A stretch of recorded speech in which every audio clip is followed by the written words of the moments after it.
Hey everyone, it is me, I'm a Nerd Politics, also known as Colson Kaufman.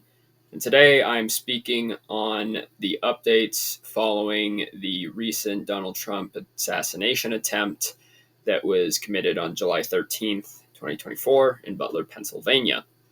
Obviously, as this story is developing, my story will probably not stick to what the FBI has to say or what other news sources have to say, but this is just currently what I am aware of as of July 17th. It is 12 a.m. um, but obviously, I give my condolences to Donald Trump and his family. I know that it was a very nerve wracking thing. There hasn't been a similar assassination attempt live casted since the 1980s during Ronald Reagan. So obviously, this makes a huge turning point in not only just political history, but in general history amongst the nation and amongst the world. So obviously, there's that to look at. And also, there is a lot of controversy focusing around this assassination attempt. And that's what I'm getting ready to talk about today. I actually wrote down a little map kind of representing how I believe everything turned out. I will have a separate camera, probably my phone, just kind of take a picture of everything here and labelize, okay, here's what happened here, here's what happened there. Um, but we'll get to that here in a minute. So, for those who are not clear, if you're living under a rock or don't really care about politics until this very just moment, hi, welcome, glad you're here. There was an assassination attempt against Donald Trump on July 13th, like I mentioned earlier. Donald Trump was in a rally in Pennsylvania, a campaign rally, and 6 minutes into the start of his speech, when he was pointing at a chart on the issues of the immigration rate and how many people are coming into this country illegally, 6 minutes in, a bullet was shot. Actually, from the evidence I find and I hear, is 5 bullets being shot and 2 bullets afterwards being shot back from Secret Service, indicating 5 shots being shot at Donald Trump and one of them barely hitting Donald Trump and the 4 others missing Donald Trump. However, one of the bullets killing another citizen and 2 others injuring 2 other people.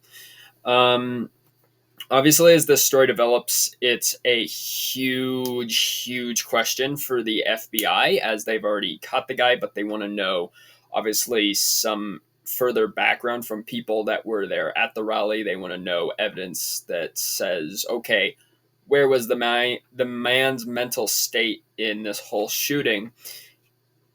And currently, I just want to pan over at what the FBI on the day after at 10 p.m. said the FBI is investigating the shooting incident at the July 13th rally in Butler, Pennsylvania, which resulted in one victim's death and injuries to former President Trump and other spectators, as an assassination attempt and potential domestic terrorism.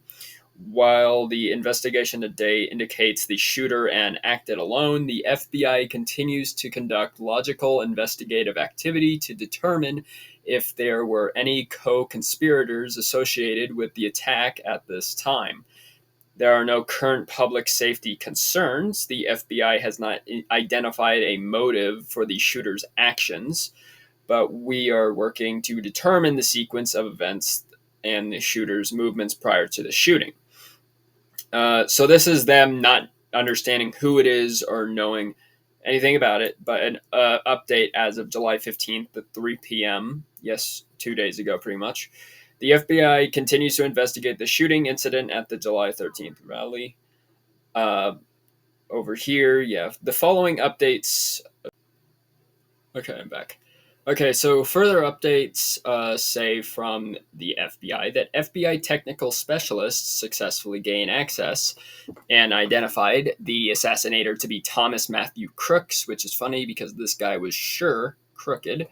They looked through his phone and they continued to analyze his electronic devices, get a better understanding of who he is, how he is, who he is, what got to this point.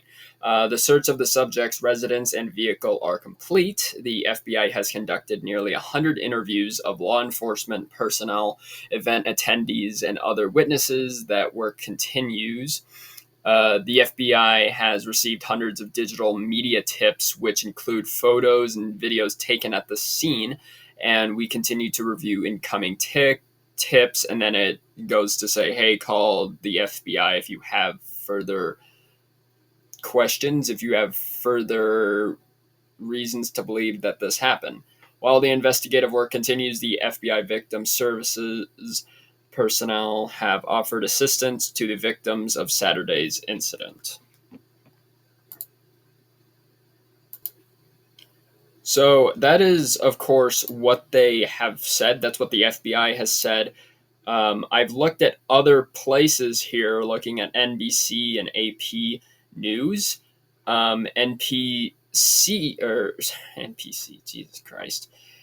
NBC has recently just announced that U.S. officials learned that there was an Iranian plot to kill former President Donald Trump 2 weeks prior to the assassination attempt done by crooks, which is a little bit more scary, because now it is not just a terroristic threat within the United States. Now it is a general threat from outside the United States. Although that's just assumption by U.S. officials. That's like not 100% known by anyone to say there was. Although I would most certainly hope not. Secret Service Director Kimberly Chettle said that the bucket stops with me, and that the assassination attempt Saturday should have never happened. True. I think I'll get to a little bit of a conspiracy later, but there is a lot of, I want to say there's resounding evidence, but there is a lot of resounding theories that, question this assassination attempt furthermore. I wouldn't say it's anything close to the JFK assassination, because that's still one of the biggest mysteries ever, that I would be willing to believe someone knows but can't say. And then it says here, Corey Comparator, I think I'm saying that right, 50, a former chief of the Buffalo Township Volunteer Fire Company, was killed in the shooting, and two other people, David Dutch, 57, and James Copenhaver, 74, were injured. So, yeah, there was two injuries and a different affirmed death. So obviously that comes to obviously be a problem as well. The shooter has been identified as Thomas Matthew Crooks, 20, at Bethel Park, Pennsylvania. He was a member of a local gun club and worked as a dietary aide at a nursing facility. What I find weird about Crooks is that he was a Republican, is what many news sources are saying. That he was a member of a local gun club. He was interested in the Republican Party. He disapproved of the Democratic Party and liberals. That's what a lot of news sources say. So it is definitely weird, because it's like, okay, why would a Trump supporter essentially want to kill Trump? But it's not the first time that's happened either, because we have to remember back in I think it was 1981, after Ronald Reagan was elected, that the person who tried to assassinate him, who I can't think of the name, but I know he had a huge crush on like Joy Foster, and was spying on her and interrogating her, and wanted to get her love from him, which he thought he could do by assassinating the president, which he got nearly close to and shot right below his heart, which was a very close call, obviously. So I think of that as like, okay, well, maybe that guy was also a Trump supporter. Trump supporter. Not at that time. Maybe he was a Reagan supporter and did the same thing. Because you have to think that there are a lot of assassinators out there who think alike with the people they support, and think that by assassinating them, that they become super powerful, or that they're liked by other people. that's just kind of the mental mind space that I look at, especially with the assassinator of John Lennon. John Lennon's assassinator, can't remember the name either, I'm sorry, was a huge fan of the guy and got his autograph the night before he assassinated him, but wanted to kill him as a way of like, oh my God, I actually got to do it. I'm the only one that got to do it because I feel so supportive of him. So it's that mental state of, okay, maybe that's where he's coming from, that he's just a huge supporter, that he thinks if he kills him, that he'll be the only one to do so, and therefore he should be remarked for as a great person. And then I have from AP News. So, 20-year-old tries to assassinate him, acts in domestic terrorism.